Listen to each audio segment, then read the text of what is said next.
Hey everyone, quick update on how you can help and support the show. I now have a $1 tier over on Patreon, patreon.com/Darren Hupke. For $1, you'll actually get new episodes a week early, and you'll be able to submit your own questions to be asked as icebreaker questions in future episodes. I'll give users a shout out whose questions I select, and for just $1 a month, that help goes a long way for me in web costs and supporting the show. So thanks for checking that out and considering it, and enjoy the episode. My name is Darren Hupke, and this is Pixels and Polygons, part of the Soundstone Network.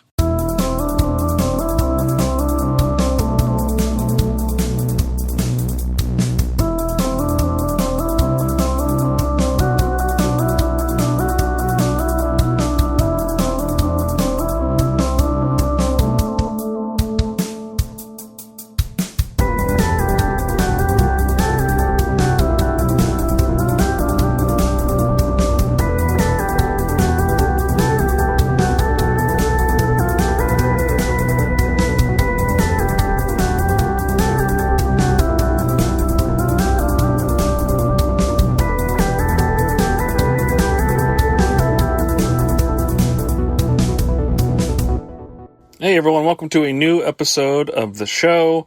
Thanks for listening. I'm just going to do a quick intro here to get things going. I usually come up here and give you all updates on my projects, but it's kind of the same things. Same things are happening as they have been. So why waste your time? Let's just get right into the content here.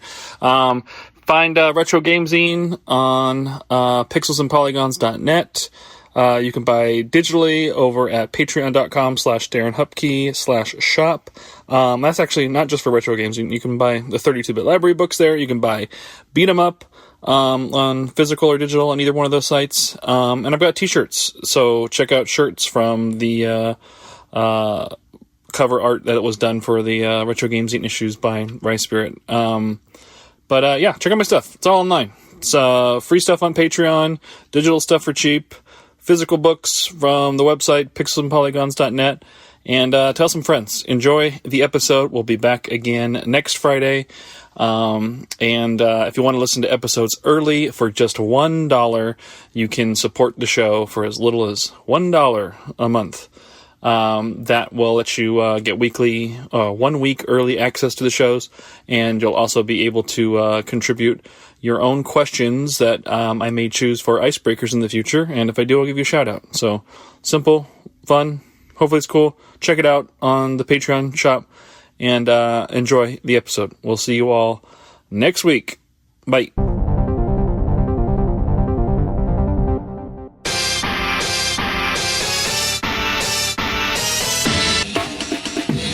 Listen to Flashback 64, the chronological Nintendo 64 podcast. Hosts Gooey, McKenna, and friends flashback to the 90s and early 2000s with a look at the Nintendo 64's catalog and its contemporary cultural and historical context. Starting with the console's launch titles and proceeding in release order, we discuss classics like GoldenEye, Super Mario 64, and Star Fox 64, as well as some not-so-beloved games, lesser-known titles, and everything in between. Along with game-specific deep dives, we also cover other bits of pop culture from the time, like films, music, and more. Subscribe wherever you get your podcasts.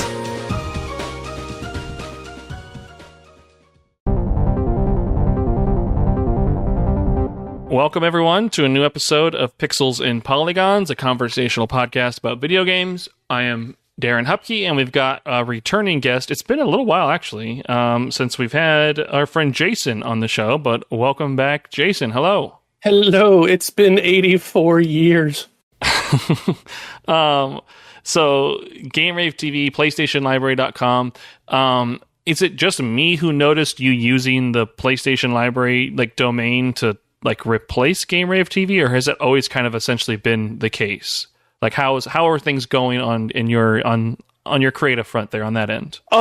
It's going good. Aside from just kind of publicly announcing that change on YouTube, it was basically just a soft launch. It's mainly because if you type it, the URL for PlayStation Library is just a forwarding URL. I realized the problem in the modern world is no one wants to say the word hyphen in GameRave.com when explaining something. So I was like, all right, I need a URL that is easy to remember. And unfortunately, like, I am the coolest PlayStation guy ever was too long of a URL. So I started thinking about stuff, and I was like, you know what? Everyone's going after this angle or that vibe. I'm like, I am going to call it what it literally is. It's a library. So I grabbed that, and then as I was setting up the URL, I realized if I change the actual domain over, 20 years of hyperlinking to the site dies. So I was like, you know what? We'll just make it a forwarding thing. And what was so funny is in the YouTube announcement, I think one or two of the first posts were, thank you, God, for just forwarding it. That's good. Yeah, that would have been a lot of just like back end work of updating, all of that for everyone. I mean, anything that was linking to it directly. Yeah. So 20 years almost, huh? Wow. What are some of the recent like videos and projects you've kind of put together? Catch us up on some of the recent PlayStation library work you've been doing. Well, probably the biggest change that really hasn't seen enough. How would I say this? Viewer side is I have started collecting for the Japanese PlayStation. I am just about 300 titles in. The original plan was to go through, I think it's called the 20th anniversary catalog, and then the perfect catalog, and use those as the base template for like the base set, and then from there work my way through the ungodly variant set as far as setting up like, okay, I need like these best series, I need this series, etc. for checklists and and then, unfortunately, I started actually playing some of the games, and the purchasing has taken the backseat to me being crack cocaine addicted to a couple of the games. So that has been taking up a lot of my back-end time to the point where, like, some of the last GameRaveTV episodes in the last 2 months have been me just going, oh, look, 14 days have passed. I need an episode. We'll wing it! Just recording without a script. That's probably the biggest change. Otherwise, like just doing a little bit more exploring here and there. Kind of like sneaking in a couple extra guidebooks here, like spending that cover gallery and stuff like that. But until I can get other things taken care of, and there, as I told someone else, the one project probably won't be done until next year. I'm kind of stretched thin, so I'm trying to like rope myself back into a normal consistency. Yeah, I mean that's tough, especially when you find time to actually work on these things, and suddenly you have an interest in the games, like you wanting to just play the games, which is why you're doing the things that you're doing. Is taking away time for you to actually go out and create the content. It's just a balancing act on top of the extra outside extracurriculars you want to do, and like any modern gaming you want to do. So I get it.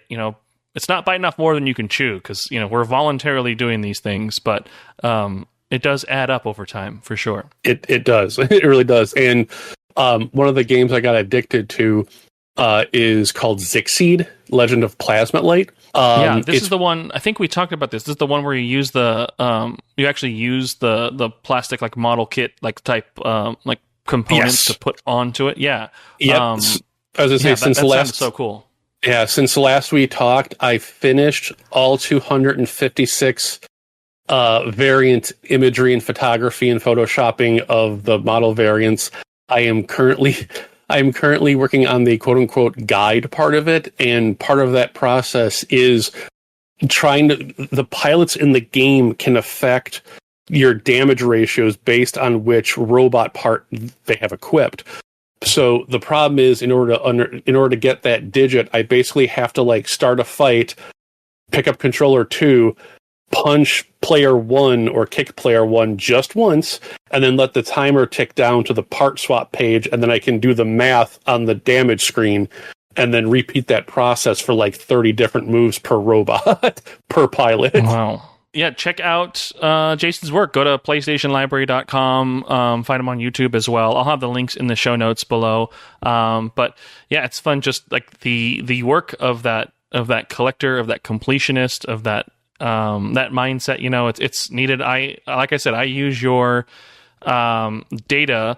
Like the SCUS and SOUS numbers and release date information. Like I'm always using your site to cross-reference with other data that I'm finding to ensure that I've got it right. And oftentimes yours is the right data, 99.9% of the time.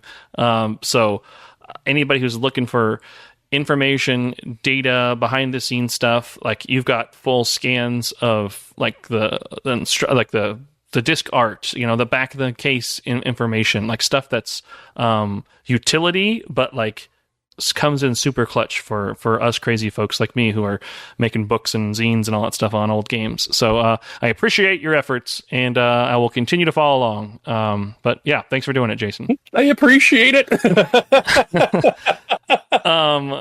We've got some this or that questions I'm ready to ask you before we get to the icebreaker, if you think you're ready. Oh, God. It's always a rough one. I'm ready. Let's do it. Peel the Band-Aid off.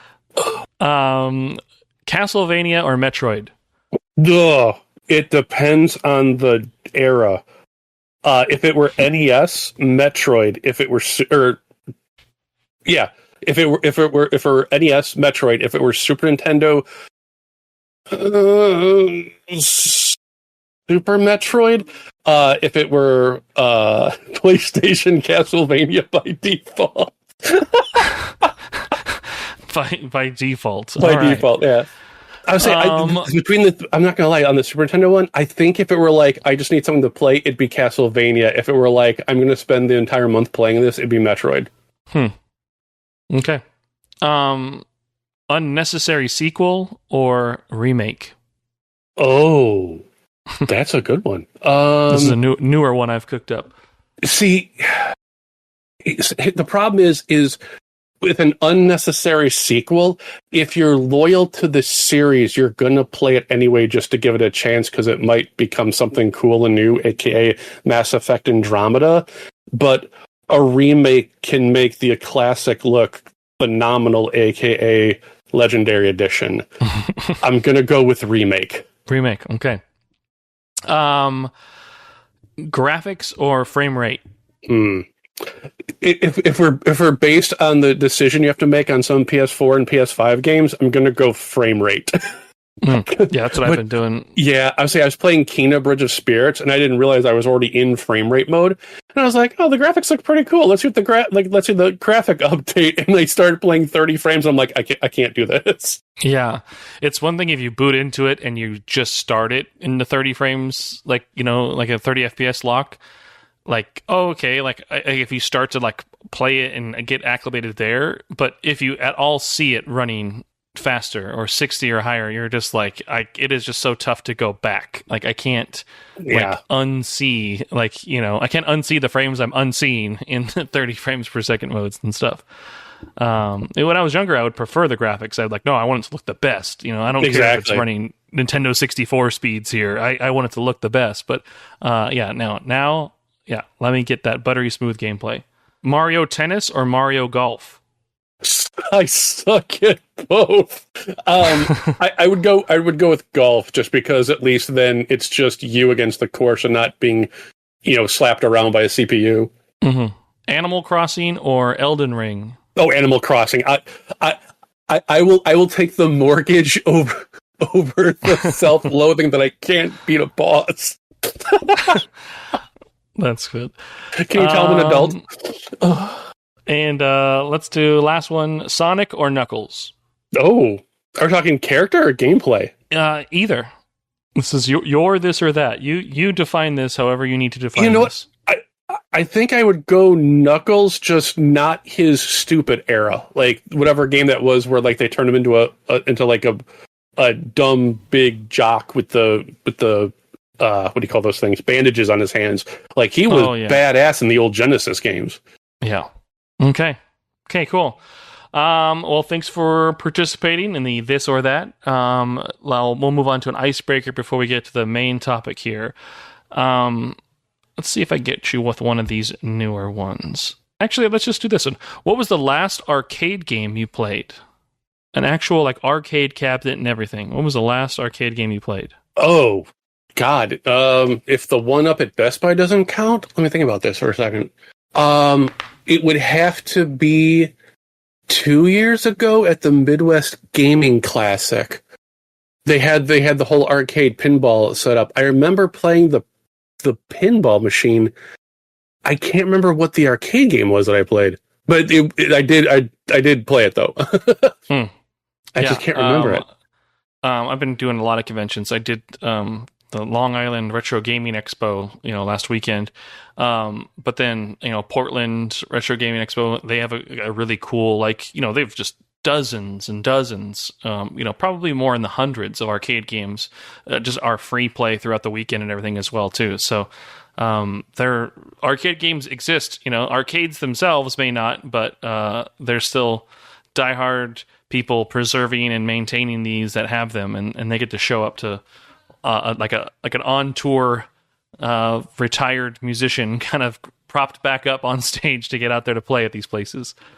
I know you're a fan of the Lethal Enforcers games as well too, so I was wondering if it was going to be like an old light gun shooter or something. Oh, I wish. I would say, I'm actually thinking about Galloping Ghost. Do they even have light gun games there? I think they do, but it's been years since I've been back to Galloping Ghost. Yeah, I've got no real. Well, I guess there was that. I found one place. I took my oldest daughter to a birthday out here in Arizona, but they're open just Friday and Saturday, or Thursday, Friday, Saturday only, from 7 p.m. to 11 p.m. And it's in a business complex, so we're pulling into a place that's completely dark and nobody's parked anywhere except for around the entrance to this place, because it's only open after every place else around it has already closed down for the day. And you just pay a flat rate to go in, and it's free play arcades and a bunch of these, all bunched up by genre and era and all that stuff. It's really cool, but it's it feels like you're in some secret speakeasy or something like that, because you're driving through just a business complex in the middle of nowhere to get into it and everything. But I was going to say, did they give you guys silver members only jackets from the 80s? Yeah. Oh yeah, they have got a projector and they have usually a movie on loop playing each night and everything. So when we were there, Back to the Future was just playing against a wall, as you walk around, essentially from all the cabinets, you'd be able to see the movie playing, but they just got it kind of on a loop just for the vibes and everything too. So that's cool. I forget the name of it. I'll have to get the name of it and give them a shout out. But it's a cool place. We need to go back there. Actually, arcade games are fun. All right. Well, let's talk about the main topic. So you sent me over a couple questions that you were interested in answering, and one of them is one that sometimes could put a target on your back. So this one here, hot take. What is one of your I don't want to say most divisive, but what is a gaming hot take you've had from your years of being around and in games? What's that opinion you have that might contradict the norm? I was going to say I've already taken my lumps for absolutely hating hidden gems and grading. I think right now my current hot take is that collecting, as it was meant to be done, is over and done with. It doesn't exist anymore. I hate to say in the old days, because it's now legitimately the old days based on my age. In the old days when you were collecting something, it was for the purpose of trading information with other people. So hey, let's get together, figure out how many games are on the PlayStation, what variants it has. Sometimes the rarity, things like that. And then you would combine it all into an actual web page or a book and distribute it, and you'd be cool to, you'd be good to go, update where needed as the years pass on.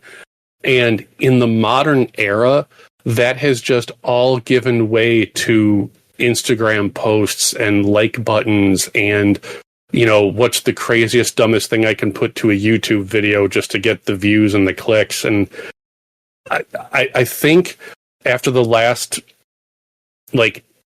say 5 or 10 years of that, I think the damage that has been done is either going to just crash the hobby, if not the livelihood of the actual industry, or you're going to see a renaissance rebirth where people realize, once all these social media platforms close because they're not making money, they're going to realize, oh yeah, maybe we should have been posting these pictures to an actual static website. But yeah, just the modern day culture just annoys. I am at my old man stage in life, and I understand that, and I see it, and I'm just running with it. Like, it's if I see one more post about someone bragging about finding a copy of like Wii Fit, I'm gonna break my monitor. Oh, just from like, a YouTube thumbnail of like, oh, I found the weirdest game on the Wii that no one knows about, and things like that. Dude, I've seen 2 different videos now that said Soul Blade was a hidden gem. Mm-hmm. And I'm like, that would be like saying Mario Brothers 1 is a hidden gem. Like any game that has, I don't know, 15 years of sequels and guidebooks and anime and dedicated fan sites, I'm pretty sure it's not hidden at this point. Yeah. Like okay. Oh no, I get what you're saying. Like, yeah, that's like my YouTube algorithm. Like, there's channels that make really great like documentarian, like video essays, like look backs and retrospectives on games that I love watching. But like, then once your algorithm starts having gaming videos, then yes, you start having these things pop up, like the top 10 like must play underappreciated games on whatever, and it's like Final Fantasy Tactics and things like that. It's like, I don't know what era you were in where that wasn't like a largely like talked about, discussed, and popular title that's underrated by any means whatsoever, or a hidden gem of it all. But like, yeah, like people they don't have to, but if they're investing in the machine of trying to get clicks, likes, and monetize whatever it may be, there's like this formula that they have to do that is just like, it's nonsense. It's not, like, it's not for, someone like you or me who is looking into it for the information, for the information sharing, the informing, the like looking back on it, like with fondness or research or whatever it may be. It's just like, for the attention in the moment for 30 seconds and then move on to the next thing. Yeah, like it's just getting worse by the day. Like another culprit would be like the ones that are like, I bought every blank, and like their thumbnail shows how much they spent, and it's, my first thought is, or you could have paid 10% of your mortgage off. Like, did you really need that many hardware? Like, what's going on, bro? Yeah, it's interesting. So, in your opinion, do you think that there are still collectors, who are doing it for data, for sharing, for like just like that mindset of completing like the task and the checklist and like just like the wholeheartedness of it anyway? Do you think people like that are still existing, just not online on these social media platforms? I mean, are they still out there, you think? Or are they less and less people being interested in it because it's getting harder and harder to find these things because they are bought up by these, speculative and clickbaity, content creators, essentially? I think they're out there, but like, as you pointed out, like not just from resellers are fine people. I'm talking about the scalpers. Scalpers aside, another big problem is that, especially in my area of the planet, like there is little to no physical shops to walk into unless I need like one of 10 potential PS5 games from Best Buy or the GameStop across the street. Like, there's nothing. There's no mom and pop shops. People at the flea markets are using the price charting.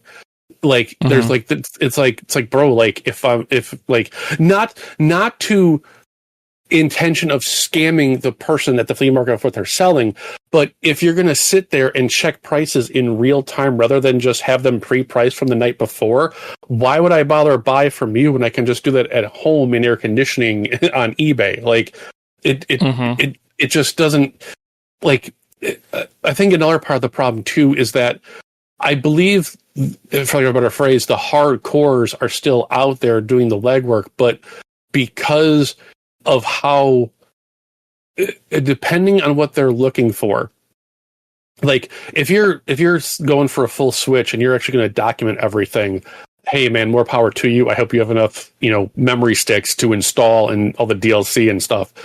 But as far as like people interested in older product, like for the PlayStation, for example, like that well is drying up really, really quick. And if the people who are invested in that situation are not actively tracking it, in 10 years' time, like any information we could glean from potential variants or like, store exclusive type items, it's gone.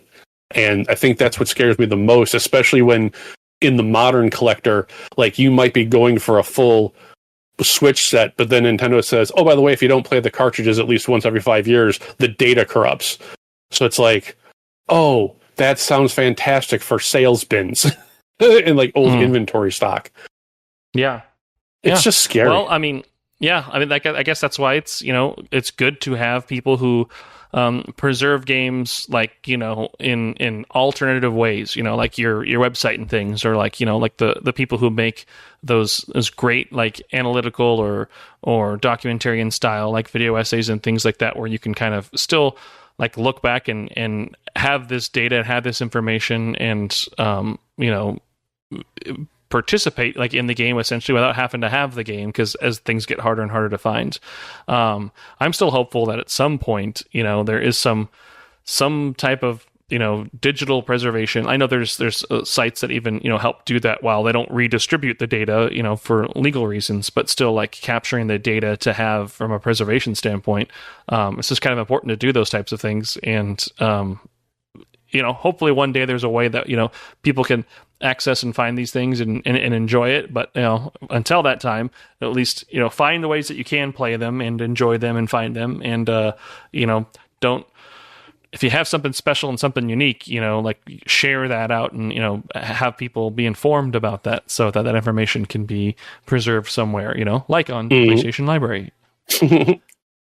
But cool. Well, yeah, interesting question. That led to, obviously, interesting dialogue. I mean, there is more there. Like, I don't mean to sound negative. Like, people running a business who are selling like retro games, like there is a business there where you're flipping games, you're buying them for amount, and you got to sell them again for profit. And there's supply and demand. Like, they're not necessarily the enemy there at all. Like, they're running a business. They're trying to do their thing. But oh yeah, like I have no problem with resellers.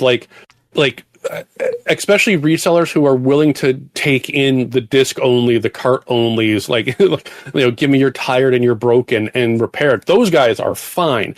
I'm talking about the beer-bellied, backward hat-wearing guys who will walk into Target and take the entire shelf of Pokemon cards. Like, those guys can just walk off a cliff. Like, I'm sorry. Yes, agreed. Yeah. And there's even some good shops I've discovered, in traveling and being around who do know they may have some games that have like a higher premium value, especially on things like price charting and things like that. But they've got it set for a price because they know what they bought it for, and they also keep that price. They know to keep that price competitive or under that price potentially, because they know if they move, that's going to help keep their bills paid and their ability for them to buy more and continue to kind of stock and inventory things. And they usually will have like a cool glass case of like, the high end and premium stuff there that you can kind of, drool over and, have maybe for one day's type of thing. But those folks are the ones kind of doing it right and kind of keeping the hobby, interesting, and keep, let generations discover these games. And, sure, some of those buyers are coming in and going home and making YouTube videos about the hidden gem that is, Soul Calibur on the Dreamcast. But, there isn't necessarily too much of a negative coming from that when a shop's doing it for the right reason. So that's cool. But yeah, we did it. We answered the question. That's the goal of the show. So, anything you'd like to plug or share before we wrap up for the day, Jason? No, just check out PlayStationLibrary.com. I'm on YouTube as GameRaveTV, all one word. I am always like the thing I always want to put forward is never ever be afraid to contact me however you see fit. The question, there is no dumb question. There is only stupid answers, and I try to avoid those as best I can. All right. Well, I'll have the links to all that in the show notes below if y'all want to check out Jason. But thank you for coming on the show. We will talk to you soon for another episode. Thank you for having me. I love you. All right. Bye. Bye. Hello, we are Kirby Conversations, a podcast on Kirby, along with other adjacent subjects like Smash Brothers, HAL Laboratory, and other related Nintendo games. In each episode, we take an in-depth, well-researched look at a Kirby topic, drawing on our decades of experience playing Kirby games, creating Kirby-related content, and working in and around the video game industry. I'm Sean Douglas. I'm a theater and video game journalist. And my name's Bridget. I'm an online Kirby commentator and collector. Our team also includes photographer and Nintendo ambassador Kai Captain Dangerous Parker and Gigi, the editor-in-chief of Wick Kirby. Join us for deep dives into Kirby's history, interviews with industry professionals, and even inside looks at Nintendo, as together we explore all things Kirby and HAL Laboratory. You can find Kirby Conversations on Apple, Spotify, or wherever you listen to podcasts.